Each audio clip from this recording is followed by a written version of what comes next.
Freelancer Fast Talk Part 2. Again, answering question, posted dun sa Instagram natin. Naglagay ako sa story ko niyan, tapos sabi ko ano yung mga pinakamalaking challenges or questions na meron kayo about working from home. And sinagot ko na yung ibang questions dito, sagutin naman natin yung iba. Do you have courses for digital marketing? No, but you can learn it for free sa Udemy at sa HubSpot. Kung ako po 5 years BPO as CSR, pero gusto ko talagang gawing video editing, anong niche po kaya yung dapat kong kunin? Go for video editing, kasi kung ano yung nasa puso mo, yun yung susundin mo because yan yung mas masusustain mo in the long run. Ano ang first niche mo and anong first niche mo and paano mo inara? Nung unang panahon hindi pa uso ang bigas, ang tawag sa social media managers ay digital marketing specialist. Yun yung ginagawa ko before. Plus, I also have experience sa operations management. So, I was hired for that. I was also hired for chat and email support for a dating site. So, lahat ng work from home opportunities na makukuha ko, grinab ko siya. Pero pinakatumagal ako, nung nagsisimula pa lang ako, ay SEO technical writing. Kaya lang nauubos yung utak ko sa kanya. So, lumipat ako sa Reva. Sa Reva naman, doon ako pinakang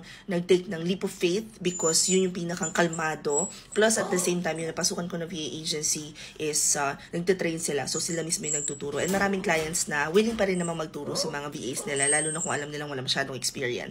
How to be a freelancer. First, know the service that you're going to offer. Second, prepare your equipment, prepare yourself. And then you start learning even if you're already earning. As a newbie, mas okay po ba mag-agency muna? Applyan yung lahat. VA agencies, platforms. Mag-farm din kayo ng clients nyo on your own. Lahat ng opportunities na makikita ninyo na hindi lang para matanggap kagad kayo or makakuha kagad kayo ng client. Kung hindi yung ma-interview kayo, i-grab nyo yun because for sure may matututunan kayo. Hope this helps. Comment any questions you guys have about working from home. Follow for more work from home chismis. Bye!